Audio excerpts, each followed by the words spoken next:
Eram 9 e pouco da manhã quando o celular dela vibrou. Uma mensagem no WhatsApp, foto profissional, logomarca do banco ao fundo, nome e sobrenome da nova gerente da conta. Tudo conferia, tudo parecia real. E em menos de 3 horas, 2,5 milhões de reais desapareceram. Sem arma, sem invasão, sem um único tiro. Apenas palavras certas, ditas no momento certo, para a pessoa certa. E o mais assustador de tudo isso, poderia ter sido com você, poderia ter sido comigo. E provavelmente, depois desse vídeo, você nunca mais vai atender uma ligação do seu banco da mesma forma. Antes de mergulhar nessa história, eu preciso te pedir uma coisa. Se você acompanha o Alerta Financeiro Brasil, se esse tipo de conteúdo já te protegeu de alguma forma ou te abriu os olhos para algum perigo, se inscreve no canal agora, aperta o botão de curtir e ativa o sininho de notificações. Porque o que eu vou te contar nos próximos minutos não é entretenimento, é sobrevivência financeira. E quanto mais gente souber disso, menos vítimas esses criminosos vão fazer. Combinado? Então vamos. Belo Horizonte, capital de Minas Gerais. Uma cidade que respira negócios, empreendedorismo e tradição. No coração da cidade, um grupo empresarial que emprega cerca de 300 pessoas. 300 famílias que dependem do funcionamento daquela engrenagem. Uma empresa que paga seus impostos, que gira a economia, que mantém suas obrigações em dia. Uma empresa que confiava no sistema bancário como qualquer uma deveria confiar. A diretora financeira desse grupo era uma mulher experiente, não era nenhuma iniciante. Ela conhecia os números, conhecia os processos, conhecia os protocolos. Fazia parte da sua rotina acessar sistemas bancários, autorizar transferências, lidar com gerentes e movimentar valores altos. Isso era o dia a dia dela. E talvez tenha sido justamente por isso, por estar tão acostumada com esse tipo de contato, que a armadilha funcionou tão bem. Porque os golpistas não escolheram uma pessoa despreparada. Eles escolheram exatamente quem tinha o poder de decisão. Quem tinha a senha, quem tinha o acesso, e montaram uma operação cirúrgica para alcançar essa pessoa. Início de fevereiro, uma manhã como qualquer outra. A diretora financeira do grupo recebe uma mensagem no celular. O nome na tela, Ana Paula. A foto do perfil, uma mulher de aparência profissional com a logomarca do Banco Bradesco ao fundo. E a mensagem era direta, cordial, institucional. Olá, sou sua nova gerente de conta. Precisamos agendar uma atualização cadastral.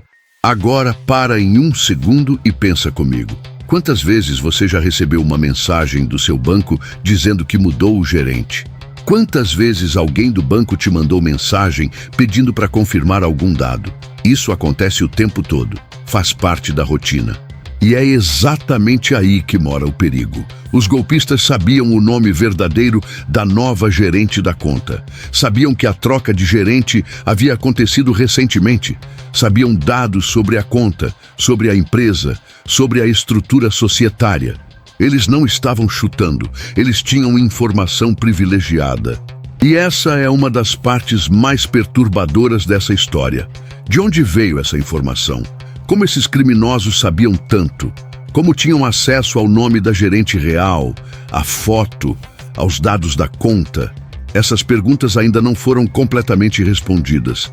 E esse silêncio, por si só, já deveria assustar qualquer pessoa que tem uma conta em banco no Brasil. A falsa gerente não era paciente. E isso não era por acaso. Era parte da técnica. Quando a diretora financeira respondeu que estava em reunião e não poderia atender naquele momento, a golpista não desistiu. Pelo contrário, ela intensificou. Mandou mais mensagens, fez ligações, insistiu com uma urgência calculada. Estou só te aguardando, viu? Para liberar aí os acessos novamente e finalizar todas as pendências. Repara na construção dessa frase. Estou só te aguardando. Como se o problema fosse da diretora. Como se já houvesse um processo em andamento que dependia dela.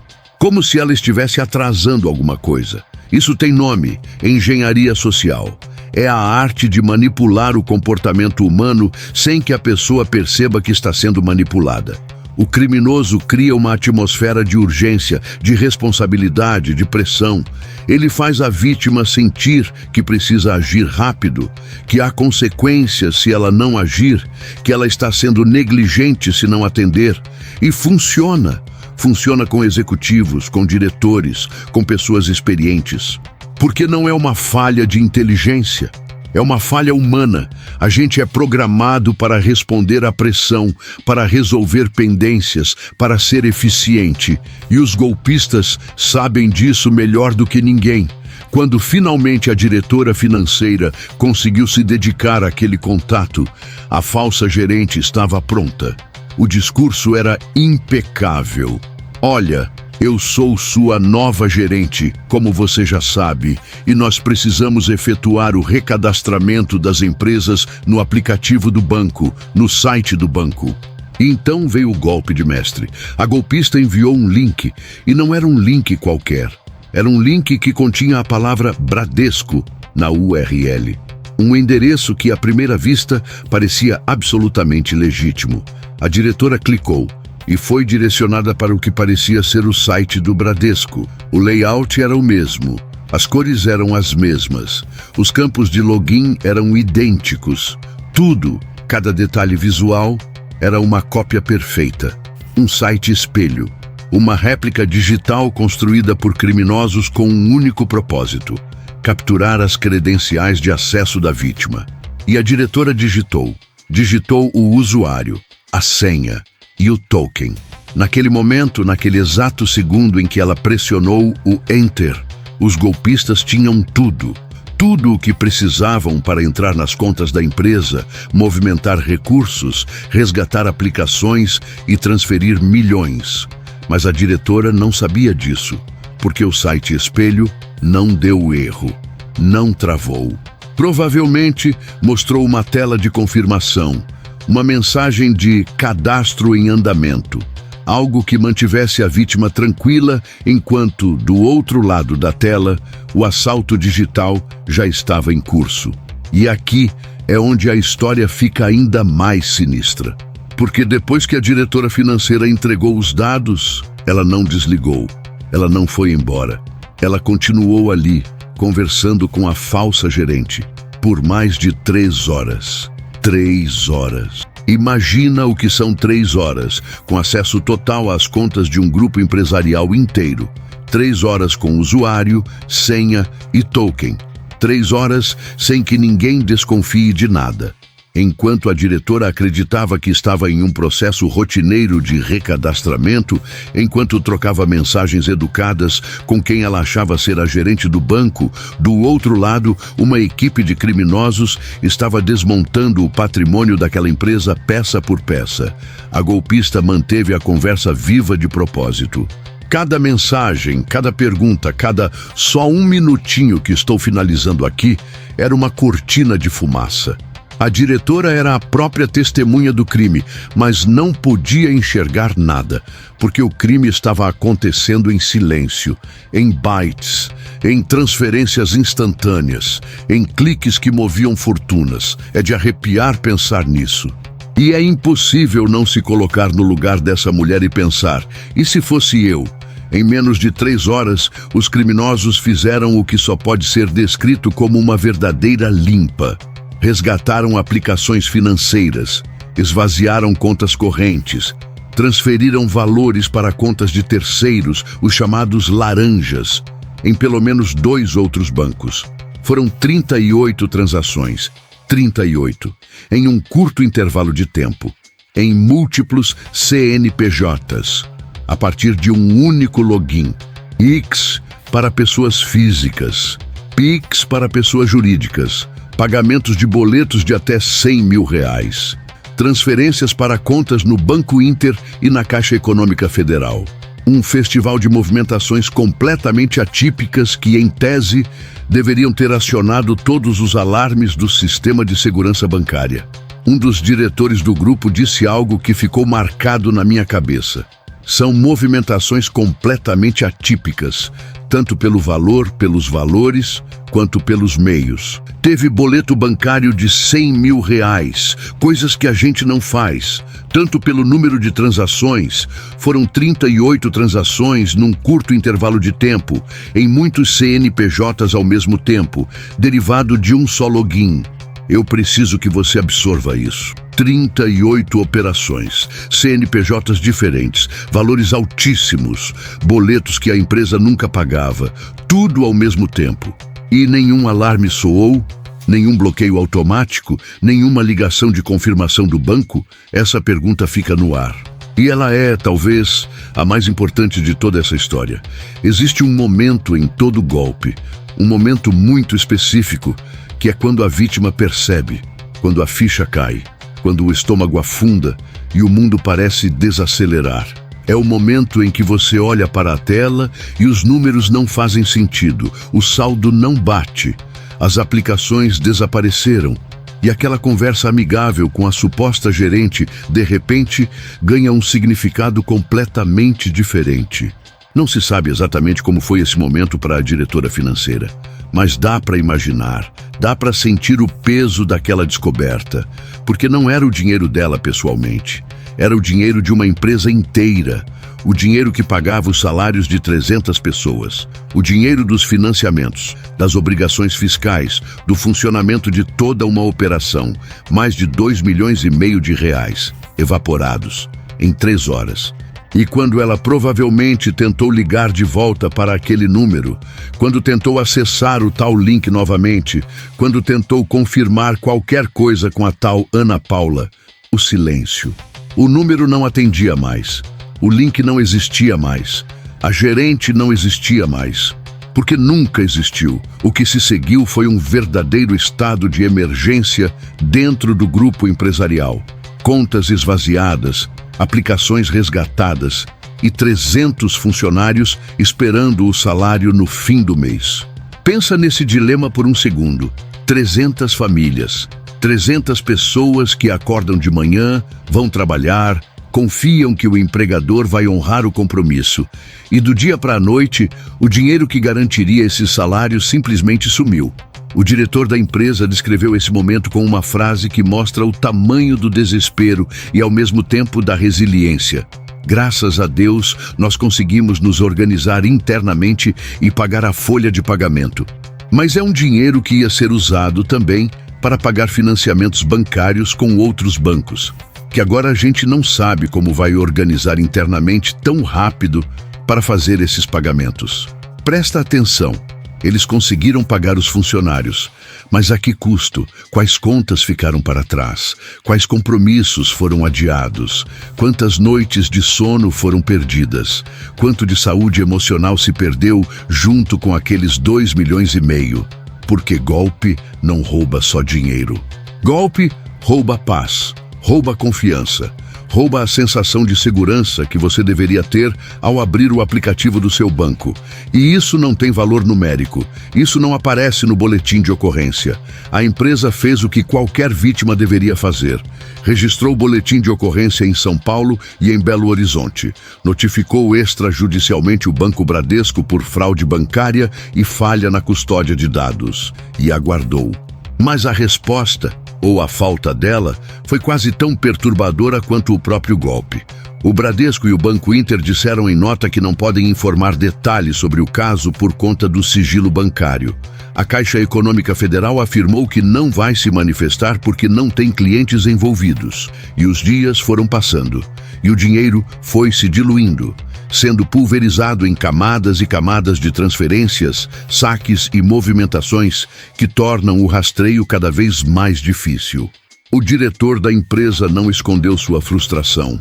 O que é mais assustador do sistema bancário é que estamos falando de Bradesco, Inter e Caixa Econômica. São 3 grandes bancos.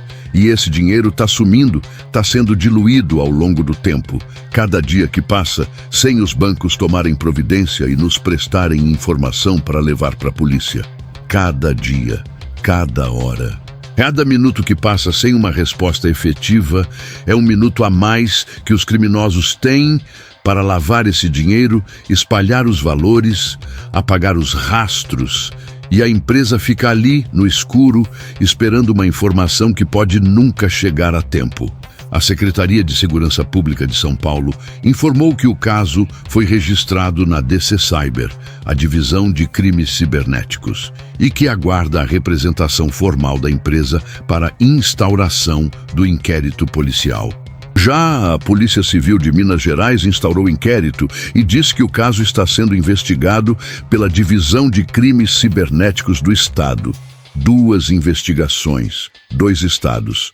E até o momento dessa reportagem, nenhuma resposta concreta, nenhum suspeito identificado publicamente, nenhum centavo devolvido. Agora eu preciso abrir um parêntese aqui com você, porque essa história não é um caso isolado, longe disso. Ela é o retrato perfeito de uma modalidade de golpe que está crescendo de forma assustadora no Brasil. O golpe da falsa central bancária, combinado com engenharia social e phishing avançado. E funciona assim. Primeiro, os criminosos obtêm informações reais sobre a vítima e sobre o banco. E aqui mora uma das grandes perguntas sem resposta. Como eles conseguem esses dados? Pode ser por meio de vazamentos de dados, que no Brasil são mais comuns do que a gente gostaria de admitir. Pode ser por meio de funcionários infiltrados ou ex-funcionários que vendem informações. Pode ser por meio de técnicas de coleta de dados em redes sociais, sites corporativos e registros públicos. Segundo, eles constroem a identidade falsa. Usam o nome real de um funcionário do banco, montam um perfil com foto profissional e logomarca institucional e criam toda uma narrativa que faça sentido dentro do contexto da vítima. Terceiro, estabelecem contato com urgência e autoridade. A vítima precisa sentir que não pode adiar aquele atendimento, que há uma pendência real, que ela está sendo atendida por alguém legítimo que só quer ajudar. Quarto, direcionam a vítima para um site espelho, uma cópia perfeita do site real do banco, onde as credenciais são capturadas em tempo real. Enquanto a vítima digita seu login, sua senha e seu token, do outro lado, um criminoso recebe essas informações instantaneamente e acessa o sistema verdadeiro. E quinto, esse é o detalhe mais diabólico. Eles mantêm a vítima ocupada, conversam, pedem para esperar, inventam etapas fictícias, tudo para ganhar tempo enquanto esvaziam as contas. É uma operação sofisticada, é organizada, é profissional. E está acontecendo agora com milhares de brasileiros, de norte a sul deste país. E sabe o que é mais arrepiante? É que esse tipo de golpe não pega só empresas, ele pega gente como eu e como você. O próprio apresentador que noticiou essa história fez uma confissão no ar que me marcou profundamente. Ele disse que, dias antes, recebeu uma ligação do que parecia ser o número real do banco dele.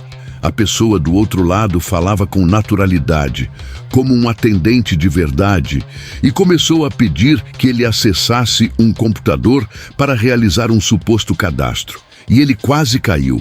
Quase. Ele disse: a hora que falou do computador, eu falei, nossa, tem alguma coisa errada.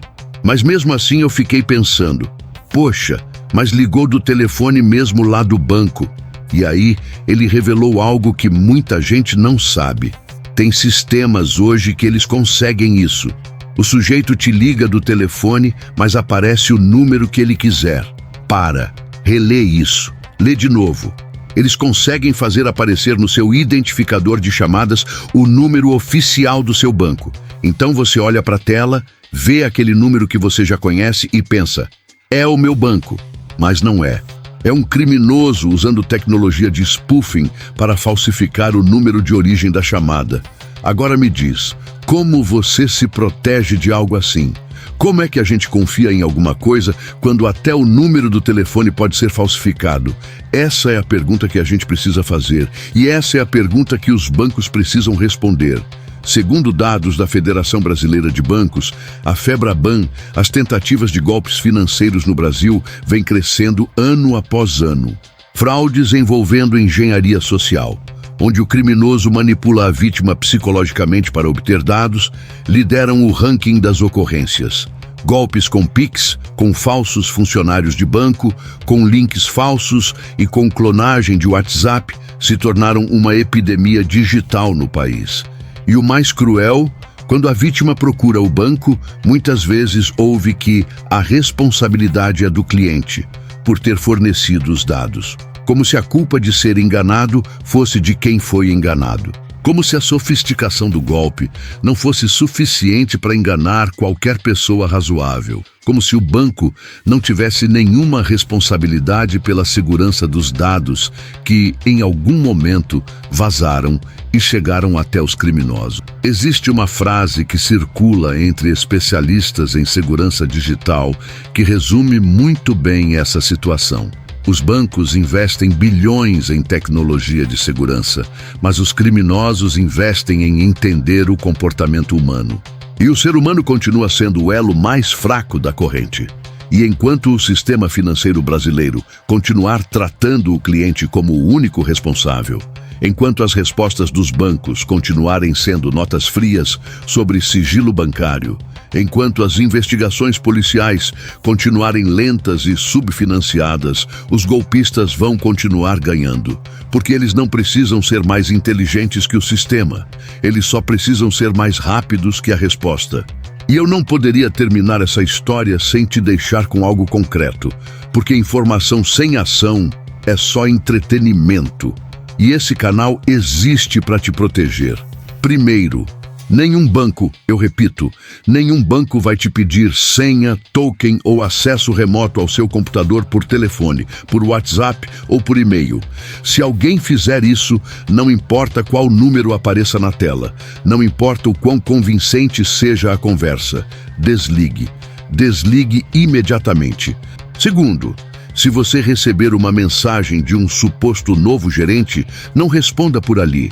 Vá até a agência física. Ligue para o número oficial do banco que está no verso do seu cartão. Confirme pessoalmente. Pode parecer exagero, pode parecer paranoia, mas 2,5 milhões de reais desapareceram porque alguém acreditou numa mensagem de WhatsApp. Terceiro, nunca, jamais, sob nenhuma hipótese, clique em links enviados por mensagem. Mesmo que o link tenha o nome do banco, mesmo que pareça legítimo. Se você precisa acessar o site do banco, abra o navegador e digite o endereço você mesmo. Acesse o aplicativo oficial baixado da loja do seu celular. Não confie em atalhos. Quarto, ative todas as camadas de segurança que o seu banco oferece. Notificações por SMS, alertas de transações, limites de Pix, biometria, verificação em 2 etapas. Quanto mais barreiras existirem entre o criminoso e o seu dinheiro, melhor. E quinto, talvez o mais importante, compartilhe essa informação. Mande esse vídeo para o seu pai, para a sua mãe, para o seu tio, para o seu colega de trabalho, para a pessoa da sua família que não é tão ligada em tecnologia. Porque os golpistas escolhem justamente quem não está preparado. Eu fico pensando na diretora financeira daquela empresa em Belo Horizonte. Fico imaginando como devem ter sido as noites dela depois daquele dia. O peso de saber que, mesmo sem culpa, mesmo tendo agido de boa fé, mesmo sendo uma profissional competente, ela foi a porta de entrada para um prejuízo que quase derrubou um grupo empresarial inteiro. E fico pensando nos 300 funcionários, nas 300 famílias que por alguns dias provavelmente nem souberam que os salários delas quase não foram pagos, que o dinheiro que alimentava seus filhos quase desapareceu porque alguém em algum lugar decidiu que enganar era mais fácil do que trabalhar. E fico pensando em como chegamos até aqui, em como a tecnologia que deveria nos proteger se tornou a mesma ferramenta que nos coloca em risco, em como um sistema bancário que movimenta trilhões de reais não consegue bloquear 38 transações atípicas em tempo real, em como a resposta padrão continua sendo uma nota sobre sigilo bancário enquanto o dinheiro desaparece. Essa história não é sobre uma empresa de Belo Horizonte. Essa história é sobre todos nós. É sobre um país onde o crime digital avança mais rápido do que a justiça, onde o golpista se adapta mais rápido do que o sistema, onde a vítima carrega a culpa e o criminoso carrega o dinheiro. E o mais perturbador de tudo é que enquanto você assistia a esse vídeo, enquanto eu contava cada detalhe dessa história, é muito provável que alguém, neste exato momento, esteja recebendo uma mensagem de uma falsa gerente, esteja clicando em um link que parece legítimo, esteja digitando uma senha em um site que não existe, e talvez amanhã essa pessoa procure um vídeo como esse. Mas aí já vai ser tarde demais. Se essa história te incomodou, é porque precisava incomodar. Se te deu um nó no estômago, é porque você entendeu a gravidade do que está acontecendo. E se em algum momento você pensou em alguém que poderia cair nesse golpe, então esse vídeo precisa chegar até essa pessoa. Compartilha, manda no grupo da família, manda no grupo do trabalho, posta nos seus stories, porque informação é a única arma que a gente tem contra esse tipo de crime. Me conta aqui nos comentários. Você já recebeu uma ligação ou mensagem suspeita do seu banco? Já quase caiu em algum golpe parecido? Ou conhece alguém que perdeu dinheiro assim? Eu leio todos os comentários e a sua história pode ajudar a proteger outra pessoa. Se você chegou até aqui, você faz parte de uma minoria que se importa, que quer se proteger, que não aceita ser a próxima vítima. Se inscreve no Alerta Financeiro Brasil.